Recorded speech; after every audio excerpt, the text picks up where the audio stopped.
नमस्कार दोस्तों, मैं राजकुमार मौर्य प्रखर इंडिया यूट्यूब मंच पे आपका स्वागत है। देश में इस समय एनडीए की सरकार चल रही है। प्रधानमंत्री है नरेंद्र मोदी और गृह मंत्री है अमित शाह। मोदी और शाह को लेकर ये कहा जाता है कि ये कभी गठबंधन की सरकार नहीं चलाए हैं, और सच्चाई है। चाहे गुजरात में आप देखिए, चाहे 2014 की सरकार देखिए, चाहे 2019 की सरकार देखिए, बीजेपी के पास अपने आप का पूर्ण बहुमत था। और अब की बार बीजेपी के पास अपने आप का पूर्ण बहुमत नहीं है। अगर बीजेपी से, एनडीए से दो बड़े सहयोगी दल नीतीश कुमार और चंद्रबाबू नायडू हट जाएं तो सरकार अल्पमत में आ जाएगी। यानी कि मोदी सरकार जो है, एनडीए की सरकार जो है, गिर जाएगी।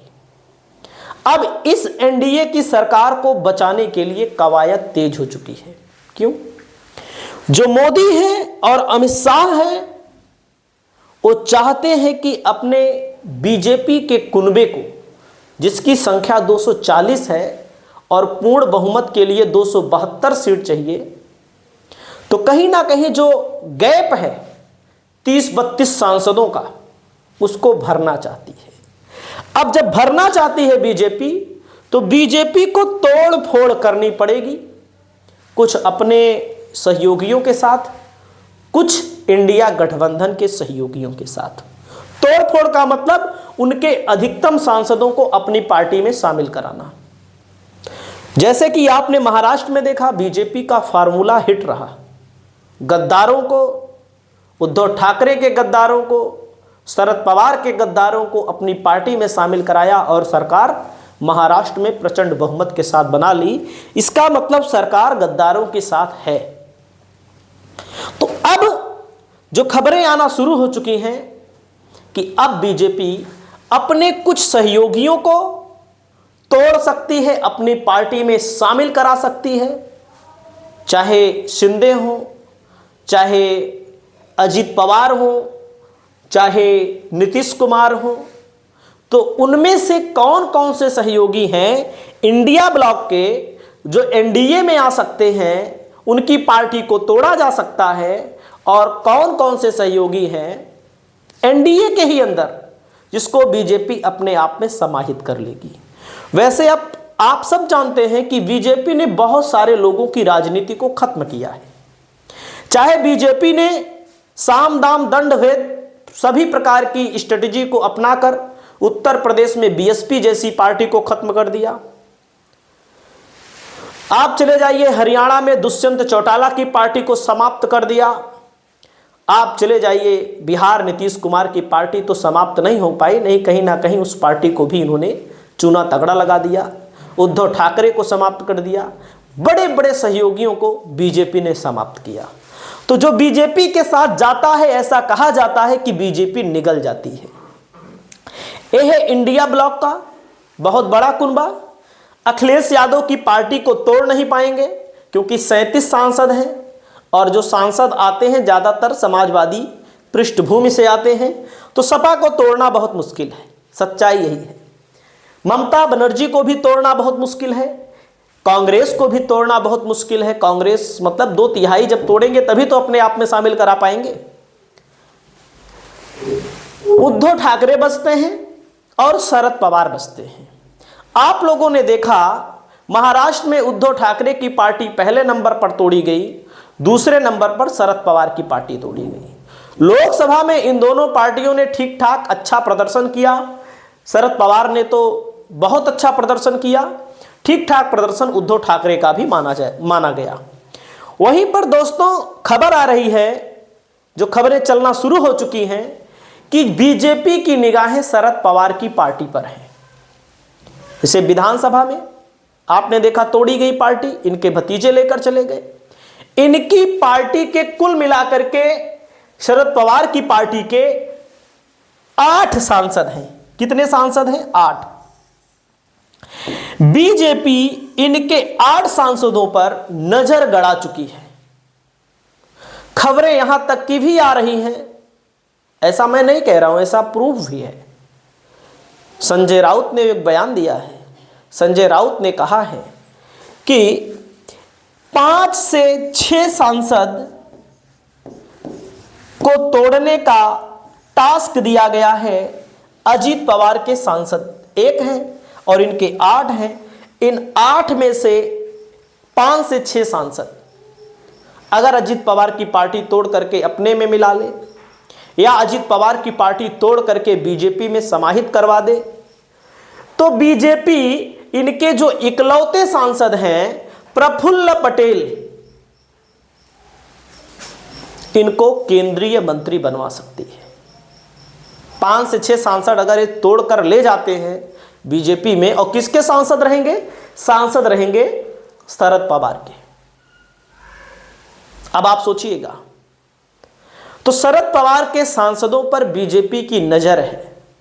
बीजेपी का पहला शिकार बनने जा रहे हैं, गुजरात लॉबी के पहले शिकार बनने जा रहे हैं। शरद पवार इसके पहले भी शिकार बन चुके हैं और फिर एक बार बीजेपी ने इनके ऊपर निगाहें गड़ा दी। तो आप सोचिए। और दोस्तों, इंडिया ब्लॉक के इस नेता को टूटने के को लेकर खबरें आना शुरू हो चुकी हैं।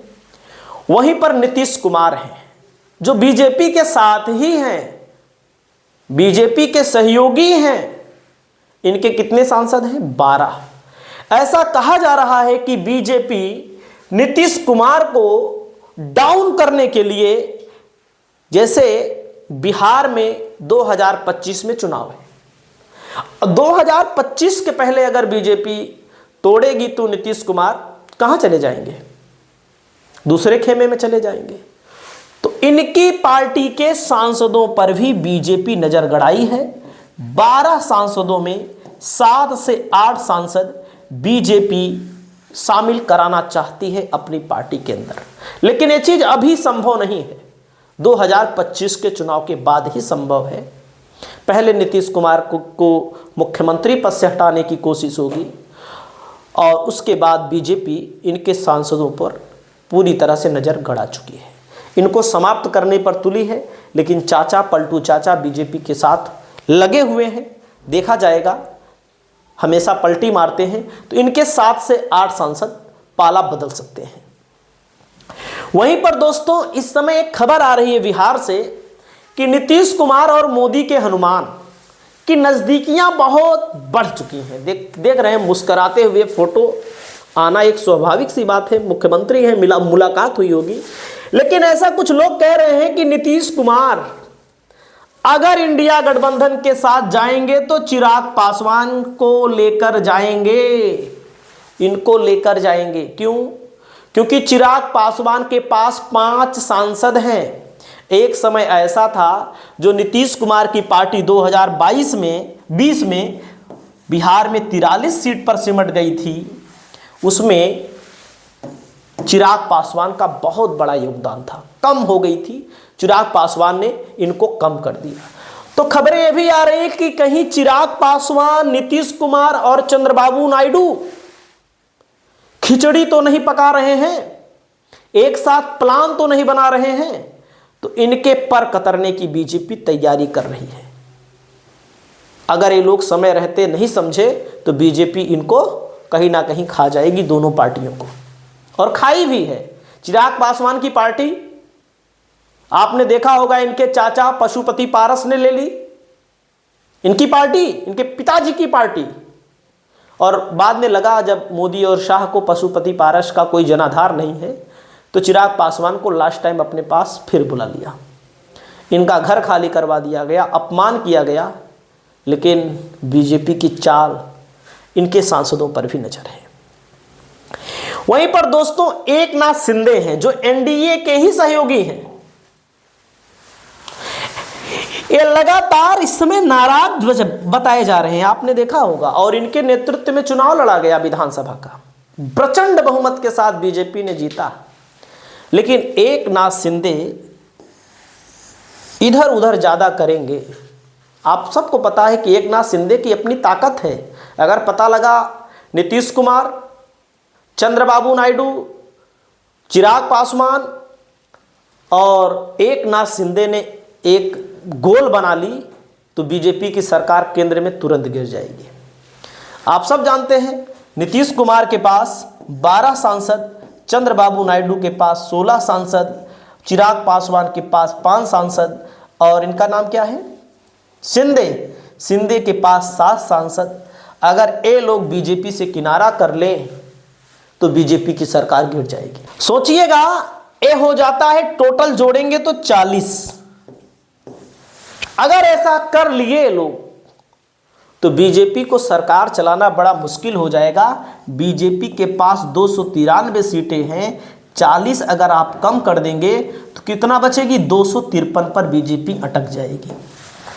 और इंडिया गठबंधन के पास अपने दम पर 237 सीटें हैं और 40 अगर ये लोग जोड़ लेते हैं तो कितनी हो जाएंगी, 277। इस 237 में चंद्रशेखर आज़ाद नहीं शामिल है, पप्पू यादव नहीं शामिल है। 277 में वो जगन मोहन रेड्डी नहीं शामिल है, उड़ीसा वाले पूर्व मुख्यमंत्री नहीं शामिल हैं, ऐसे ओवैसी भी नहीं शामिल हैं। तो बड़ा गठबंधन आ सकता है। अगर ऐसा नहीं करते हैं तो बीजेपी इन लोगों को समाप्त कर सकती है, इन लोगों को समाप्त करने पर तुली हुई है। और वहीं पर एक खबर ये भी है कि ये है उद्धव ठाकरे। भाई अगर इंडिया वाले इधर के लिए जुगाड़ बना रहे हैं, उधर से इधर जुगाड़ बना रहे हैं, तो ये लोग भी पाला बदल सकते हैं। क्योंकि जो जन समर्थन मिला उद्धव ठाकरे की विधानसभा चुनाव में, जो हार हुई, कहीं ना कहीं यह दर्शाती है कि जनाधार नहीं रह गया है। आप सब समझ सकते हैं, या ये बयान दिया है, हमने नहीं, ये बयान दिया है, इनका नाम है, आप समझ सकते हैं, संजय राउत ने कहा है, जो मैं बता रहा हूं कि बीजेपी इन पार्टियों को तोड़ने की कोशिश कर रही है, बीजेपी इनको अपने साथ मिलाने की कोशिश कर रही है। इन सब चुनौतियों से निपटने के लिए इंडिया गठबंधन कहीं ना कहीं सरकार बनाने का जुगाड़ भी ढूंढ रहा है। आपको क्या लगता है? आप अपनी राय को बताइए। नमस्कार।